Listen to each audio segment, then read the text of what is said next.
समस्त ग्रामवासियों, सत्संगी प्रेमी जनों, ये सौभाग्य बड़े भाग से आपको मिला। करोड़ों जन्मों की तपस्या, करोड़ों जन्मों के पुण्य, करोड़ों जन्मों की सेवाएं जब आपकी एकत्र हो गई हैं, तो आज ये वक्त सत्संग वचनों के सुनने का, संत महापुरुषों के दर्शन दीदार का आपको बड़े सौभाग्य से कोई न कोई आपका पुण्य कर्म जागा, जो आज आपको सत्संग में घसीट के लिए आया। आप नहीं आए हो, आपका पुण्य कर्म आपको घसीट के लिए आया। गोस्वामी महाराज ने लिखा है कि पुण्य पुंज बिन मिले न संता, और संत बिना सूझे नहीं पंथा। बिना पुण्य कर्मों के संत महात्मा नहीं मिलते, और बिना संत महात्माओं के इन जीवात्माओं का उद्धार कल्याण नहीं होता। ये दोनों चीजें आपको समय से मिली, लेकिन आपने उसकी कदर नहीं की, उसको जाना माना पहचाना कुछ। कितने अच्छे बड़े लाभ से आप वंचित रह गए। जरा सी चूक हुई, आप लाभ से वंचित रह गए। उसी की याद आपको फिर से एक बार कराई जाती। मैं और कुछ करने कहने नहीं आया हूँ। जो 10 जुलाई 1952 से 2012 जो मथुरा में सुनाया गया, जगह जगह बड़े बड़े कार्यक्रम करके सुनाए, आप वो सब भूल गए हो। मैं गुरु की याद वचनों की पुनः आपको कराने आया, और मेरा कोई काम नहीं, वचनों की याद। क्योंकि वचन बचने बचाने का काम करते, वचनों के सिवा और इस काल की नगरी में तुमको बचने का कोई साधन नहीं। किसी से आप बच नहीं सकते हो, और कोई बचा नहीं सकता। और बचाने वाला आया तो आप उनको पहचान नहीं पाएंगे। इसलिए ये मानव शरीर बार बार नहीं मिलेगा, ये बार बार नहीं मिलेगा। जो आप सोचे बैठे हो अब की बार मिल गया फिर मिल जाएगा, ये तो 4 खान 84 लाख जो जिस्म शरीर योनियां बनाई, सब में आप गए कर्मानुसार। वहाँ जीवात्मा भी साथ में लगी रही, मन की देखती रहे, रे मन इन योनियों में क्यों आ रहा है, इसको कुछ तो नहीं मिल रहा। जन्म हुआ मर गया, फिर जन्म हुआ मर गया, फिर जन्म हुआ फिर मर गया।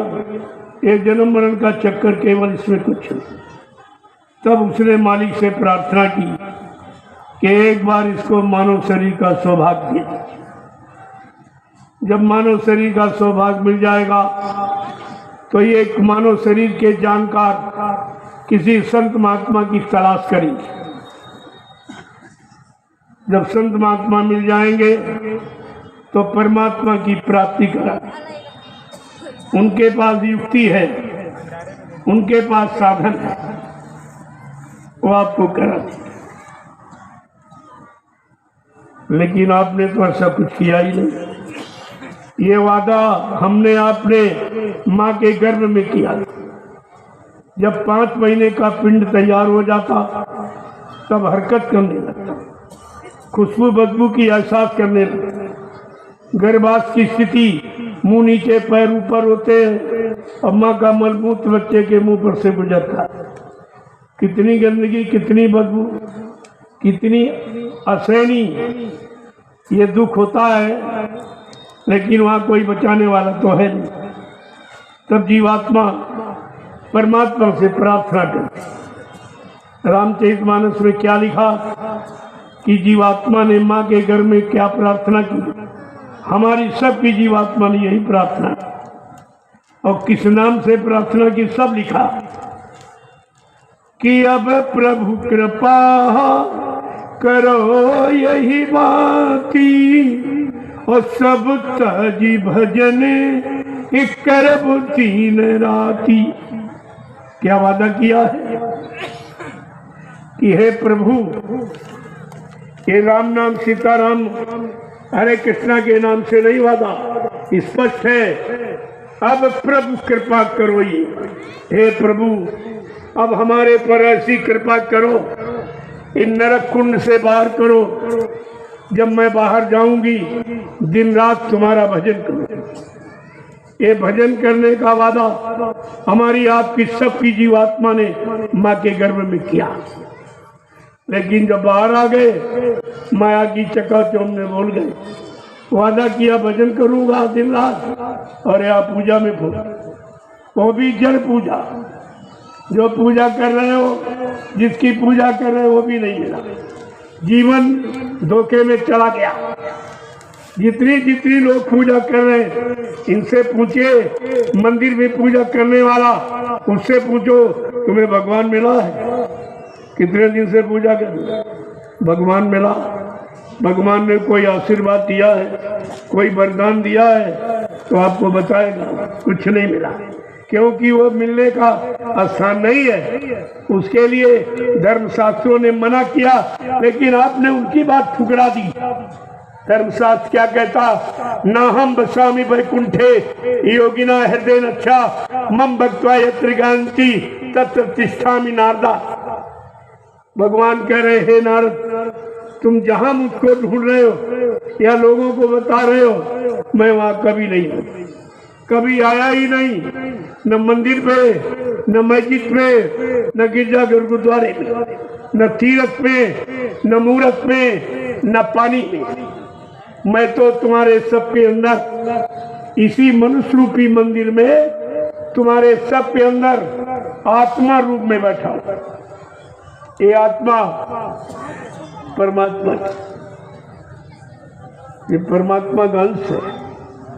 ईश्वर अंश जीव अविनाशी, चेतन अमर सहज सुग्रासी, सो माया बस भयो गुसाई और बंधे कीट मरकट की।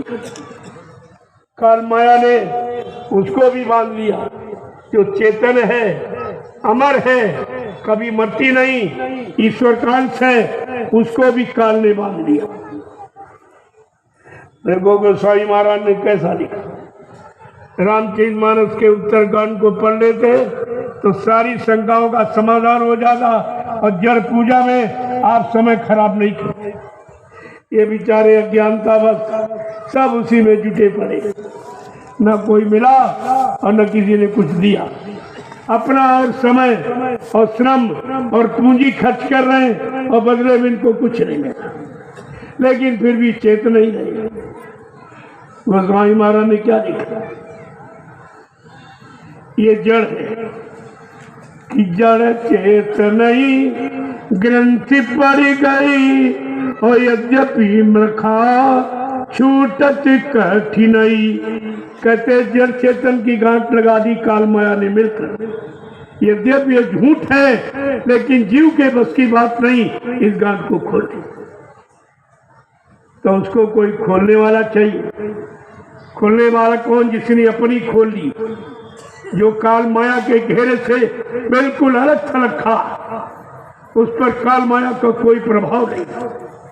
ऐसे संत महात्मा आपको मिल जाएंगे तो आपको भी जड़ता की ममता से दूर कर देंगे, आपका भी काम होगा। इसलिए महापुरुषों ने जीवों को समझाने के लिए कहा। क्या कहा? समझा के कि वचनों को सुनो। पहले जब सुनोगे समझोगे तभी कुछ काम आपका होगा। कि सत्संग सार है जीवन का, सत्संग सार है जीवन का। ये जीव बिचारा क्या जाने, जीव बिचारा क्या जाने। जो फंसे काल के चक्कर में, जो फंसे काल के चक्कर में। ये सत्संग में आना क्या जाने, सत्संग में आना क्या जाने। ग्रामीणों जो काल माया के चक्कर में स्वार्थ लोभ लालच में झूठा फंसा है, वो हमारे सत्संग में कभी नहीं आया, तो नहीं आया।